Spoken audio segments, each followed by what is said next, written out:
یہ ویڈیو دیکھیں جی۔ دیکھیں مدنی صاحب، یہ حقیقت بڑی تلخ ہے اور بڑی تفصیل طلب ہے، لیکن میں بہت مختصر عرض کروں گا۔ جب میری کشتی خراب ہوئی تو مجھے کہا گیا کہ ہم لازقیہ، یہ طرطوس سے پہلے ایک ساحل ہے شام کا، طرطوس بھی شام کا ہے، اس کے بعد آگے غزہ کا پانی شروع ہو جاتا ہے، تو ہم قافلہ آگے نکل گیا، تو آپ اگر کوشش کر کے وہاں آ جائیں۔ میری تڑپ تھی بہت زیادہ، تو میں اس لیے شام چلا گیا۔ آپ کا جو سوال ہے اس کا جواب میں مختصراً دوں گا کہ وہاں زینبیون اور فاطمیون کے نام پر جو شام کے ساتھ ظلم ہوا ہے، پھر جو اس کے بعد داعش کے نام پر جو ظلم ہوا، وہاں بے در پہ ادوار آئے۔ بشار کا ظلم الگ، زینبیون فاطمیون کا ظلم الگ، داعش کا الگ، پھر انٹرنیشنل طاقتوں کا ظلم الگ، پھر پڑوس کی جو ریاست تھی ایران اس کا ظلم الگ۔ وہاں انہوں نے، آپ یقین مانے، میں صرف مختصراً آپ کو کہہ رہا ہوں ایک جملے میں، کہ جو ظلم، جو بربریت، جو زیادتی شام میں ہوئی ہے وہ غزہ میں نہیں ہوئی ہے، بس آپ سمجھ لیں۔ اللہ اکبر۔ غزہ میں 60,000 لوگ شہید ہوئے ہیں، شام میں 1 ملین لوگ شہید ہوئے ہیں۔ غزہ میں ابھی تک کسی یہ عورت، سچ ہے وہاں زندہ جلائے گئے؟ جی میں دیکھ کر آیا ہوں وہ بلڈنگیں، وہ مناظر۔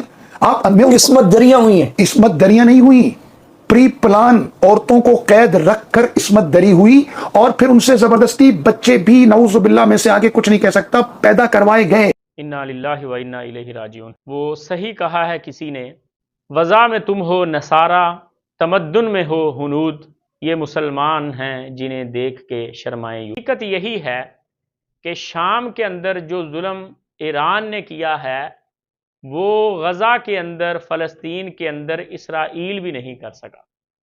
اور کیسے ہو سکتا ہے کہ پھر ان نام نہاد مسلمانوں کی لڑائی اور جنگ میں سنی مسلمان انہیں سپورٹ کریں؟ یہی وجہ ہے کہ جب جب ایران کی قیادت قتل ہوتی ہے، شام کے اندر مسلمان خوشیاں مناتے ہیں۔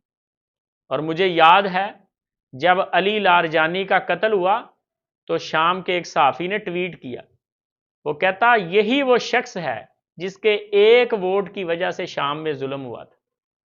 اور پھر اس نے تفصیل لکھی، کہتا یہ 13 رکنی کمیٹی تھی جس نے فیصلہ کرنا تھا کہ ایران کے اندر بشار غاصب ظالم کی حکومت کو ایران سپورٹ کرے گا مسلمانوں پر ظلم کرنے میں یا نہیں کرے گا۔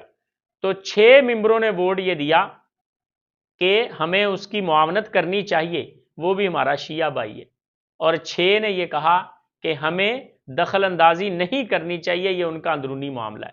اور یہ علی لارجانی جو اس مجلس میں موجود نہیں تھا، اس کے ووٹ کے اوپر پھر فیصلہ ہونا تھا، اور اس 13ویں شخص نے جب یہ ووٹ دیا کہ ہمیں حملہ کرنا چاہیے اور ہمیں اپنے اس شیعہ بھائی بشار الاسد کی حمایت کرنی چاہیے، تو پھر انہوں نے حمایت کر کے سنی مسلمانوں کا قتل عام کروایا، جس کے آج بھی شام کے اندر اثرات موجود ہیں۔